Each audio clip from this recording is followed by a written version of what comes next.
बिस्मिल्लाहिर्रहमानिर्रहीम। स्टूडेंट्स, जो आज का हमारा लेक्चर है वो है फर्स्ट ईयर की इंग्लिश बुक 1। लेसन नंबर है हमारे पास 4। आपका जो लेसन नंबर 4 है वो है thank you ma'am. Chapter number 4 thank you ma'am. Topic है हमारे पास समरी।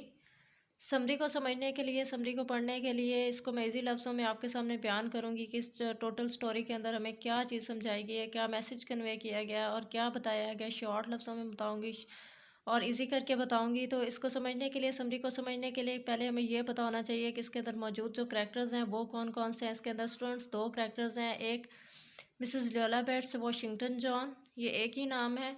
सेकंड करैक्टर है हमारे पास a boy, he is 14 to 15 years old. ये 14 से 15 साल का एक लड़का होता है। इसका नाम होता है रॉजर। स्टूडेंट्स, इस स्टोरी में हमें देखने को मिलेगा कि किस तरह से एक औरत जो है एक बच्चे को बड़ा ज़बरदस्त किस्म का मैसेज कन्वे करती है। उसको उसकी गलती पर बहुत अच्छे तरीके से ट्रीट करती है, बजाय इसके कि वो इसको इसकी गलती पर पुलिस में पकड़वा दे या कोई सज़ा दे या जेल भिजवा दे, बल्कि वो इसको एक अच्छे अंदाज से ट्रीट करती है ताकि इसके अंदर जो मौजूद बुराई है वो खुद ब खुद उसको तर्क कर दे, उसको छोड़ दे। तो ये समझी जो है हमें यही मैसेज कन्वे करती है कि हमें इंसान के अंदर जो मौजूद बुराई होती है उससे नफ़रत करनी चाहिए, ना कि इंसान से नफ़रत करनी चाहिए। लेकिन हमारे माशरे में क्या होता है कि अगर कोई इंसान बुरा है या कोई गलत काम करता है तो उस इंसान को इतना बुरा बुरा भला कहकर मज़ीद बुरा बना दिया जाता है। उसके अंदर जो मौजूद बुराई होती है उसको ख़त्म नहीं किया जाता, बल्कि उसको ना इज़्ज़त दी जाती है, ना ही उसको उसकी बुराई ख़त्म करने की कोशिश की जाती है, बल्कि उसको बुरा भला कहकर मज़ीद बुरा बना दिया जाता है। लेकिन ऐसा, ये स्टोरी हमें यही समझाती है कि इंसान के अंदर इंसान के अंदर जो मौजूद बुराई होती है उसको ख़त्म करना चाहिए, ना कि उसको मज़ीद बुरा बना देना चाहिए। और उस बुराई को ख़त्म करने के लिए एक अच्छा तरीका अपनाना चाहिए, एक अच्छा वे यूज़ करना चाहिए। तो समरी कुछ इस तरह से स्टार्ट होती है कि एक बड़े कदकाठ वाली औरत जो होती है वो रात को 11 बजे 11 o'clock, ये आपको टाइम याद होना चाहिए बिकॉज ये एमसीक्यूज़ में भी अक्सर पूछा जाता है। शॉर्ट क्वेश्चन भी आ जाता है कि जब वो औरत रात को घर, वो जब औरत जॉब से वापस घर जा रही थी तो उस टाइम क्या टाइम हुआ था। तो रात के 11 बज रहे थे, 11 o'clock at night। जब वो औरत जो है रात को 11 बजे वापस घर जा रही होती है अपनी जॉब से, तो एक छोटे से कद का लड़का जिसका नाम रॉजर होता है, वो 14 से 15 ईयर्स ओल्ड होता है, इतनी इसकी एज होती है। वो उसको फॉलो कर रहा होता है, उसके पीछे पीछे आ रहा होता है और उसके शोल्डर्स और औरत के शोल्डर्स पर एक बैग होता है। वो बैग बहुत बड़ा होता है और उसके अंदर बहुत सारी चीज़ें होती हैं, बहुत भारी बैग होता है। और वो पर्स, उसकी ये कोशिश होती है कि मैं ये पर्स जो है वो छीन कर भाग जाऊँगा। तो एकदम से वो पीछे से भागता हुआ आता है और वो पर्स छीनने की कोशिश करता है।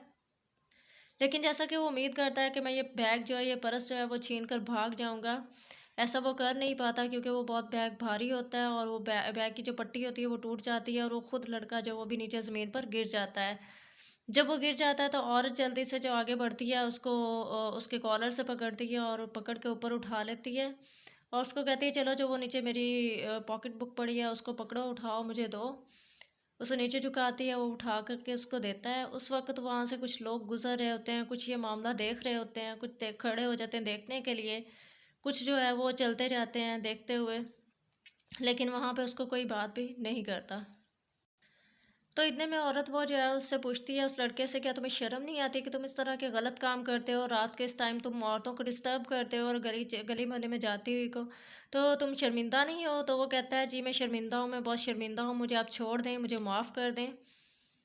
वो कहती है कि अगर मैं तुम्हें ढीला छोड़ दूँ तो क्या तुम भाग जाओगे? वो कहता है जी मैं भाग जाऊँगा, लेकिन आप मुझे माफ़ कर दें। तो वो कहती है मैं तो फिर तुम्हें बिल्कुल भी ढीला नहीं छोड़ूंगी।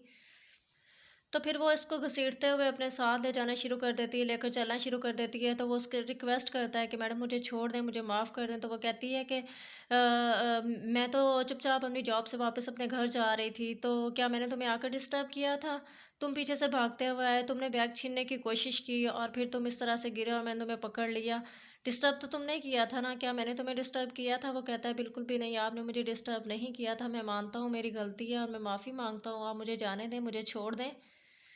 लेकिन वो ऐसा नहीं करती। वो कहती है कि अब जब मैं तुम्हें छोड़ूंगी तो तुम मेरा नाम जो है वो हमेशा याद रखोगे, Mrs Loyla Bates Washington John, कि इस औरत से, इस लेडी से तुम्हारा कभी सामना हुआ था। तो उस औरत की ये बात सुनकर वो लड़का जो है बहुत ज़्यादा डर जाता है। वो सोचता है कि ये औरत पता नहीं मेरे साथ क्या करेगी, कहीं मुझे पुलिस पे पकड़वा देगी, कहीं मुझे जेल ना भिजवा दे। तो ये बात सुनकर वो उससे ना ज़ोर ज़बरदस्ती करने लगता है, खींच अपना हाथ जो है छुड़वाने का, अपना गिरबान जो है वो छुड़वाने की कोशिश करता है, भागने की कोशिश करता है, लेकिन वो उसे छुड़वा नहीं पाता, क्योंकि वो उससे ज़्यादा ज़ोरावर होती है और वो एक वीक सा, कमज़ोर सा लड़का होता है, 14 से 15 साल का लड़का होता है।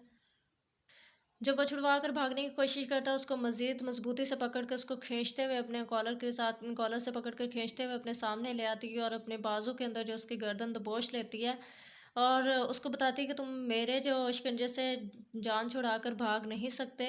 और ये भी ये बात जब वो भी अच्छे तरीके से जान जाता है कि मैं अब यहाँ से जान छुड़ा कर भाग नहीं सकता। उसको उसी तरह घसीटते हुए, उसको उसी तरह ड्रैग करते हुए साथ ले जाती है, एक बिल्डिंग के अंदर एंटर होती है और उस बिल्डिंग के अंदर एक बड़ा सारा रूम होता है। स्टोरी के अंदर बताया कि it was a large room with a small kitchenette. Kitchenette का मतलब एक छोटा सा किचन उसके अंदर मौजूद होता है, कि बड़ा सारा रूम होता है उसके अंदर, उसको लेकर एंटर हो जाती है।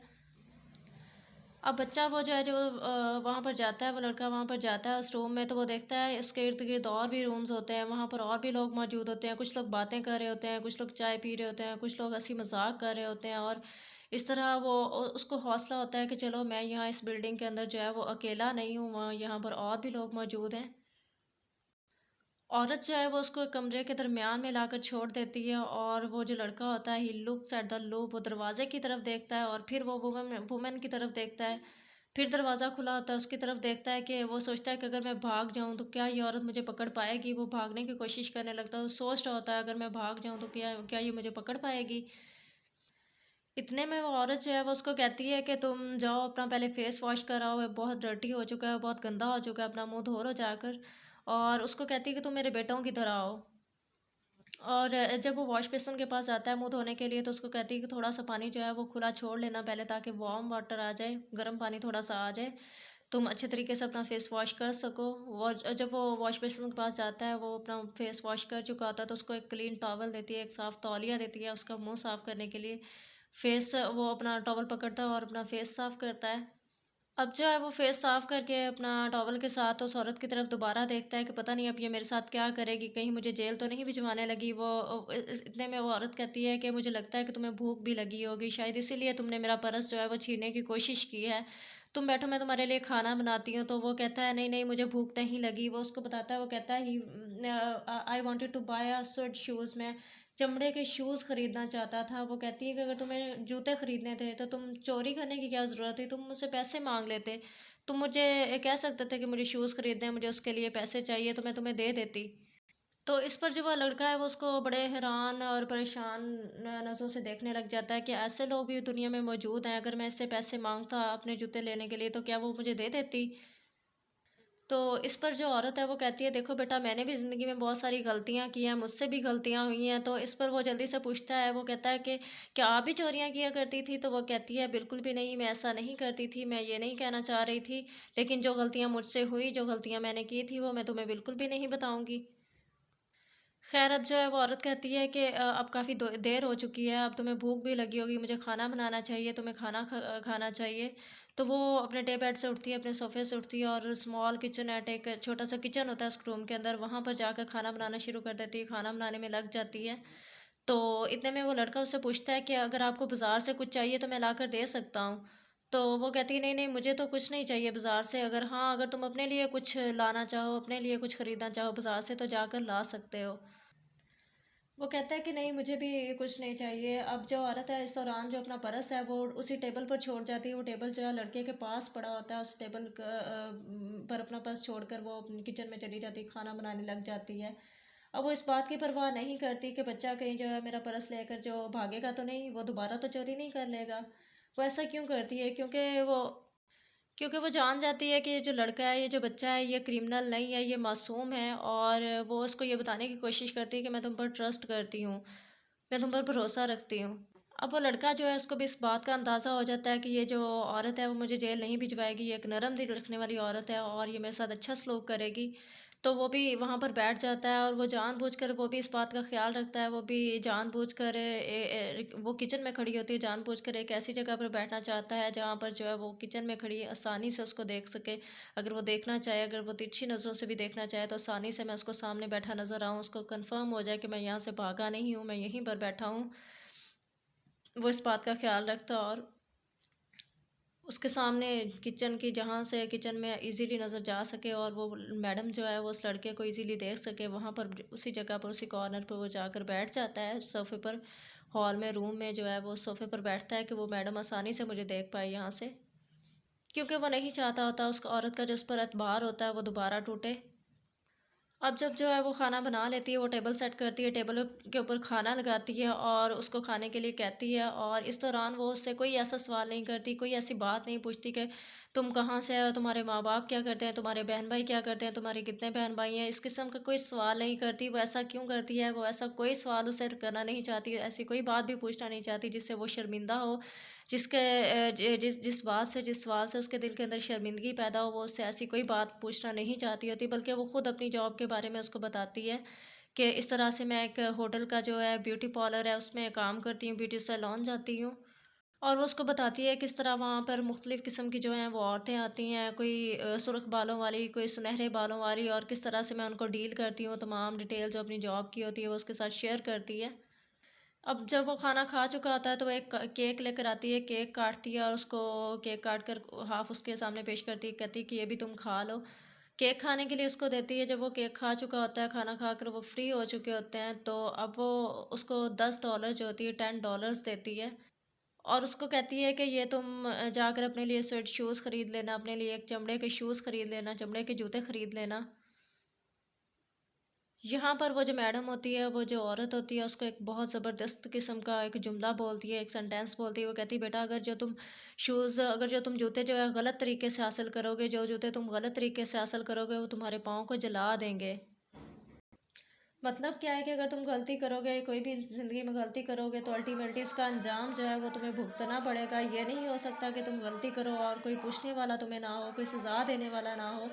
तो ऐसा बिल्कुल भी नहीं होता, उसका कोई ना कोई अंजाम तुम्हें भुगतना ही पड़ेगा, और ज़ाहिर है बुराई का अंजाम बुरा ही होता है। अब वो लड़का जो होता है वो उसे $10 ले लेता है, उसे कहती है चलो ठीक है, अब तुम जाओ, अब तुम जा सकते हो अपने घर।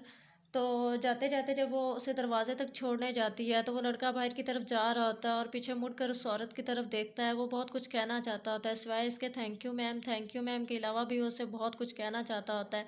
यहाँ तक कि उसके होंठ भी हिलते हैं कुछ ना कुछ कहने के लिए, लेकिन वो कह नहीं पाता। शुक्रिया अदा करने के अलावा भी वो कुछ ना कुछ बोलना चाहता होता है, लेकिन वो बोल नहीं पाता। वो सिर्फ यही कह पाता है कि थैंक यू मैम।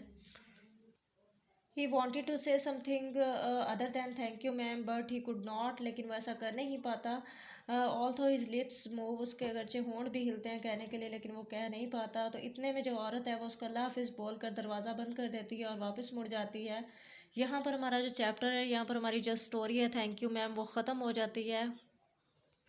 तो स्टूडेंट्स, इस स्टोरी से, समरी से हमें क्या मैसेज मिलता है, ये मैंने आपको शुरू में भी बताया कि इंसान के अंदर जो मौजूद बुराई होती है उससे नफ़रत करनी चाहिए, इंसान से नफ़रत नहीं करनी चाहिए।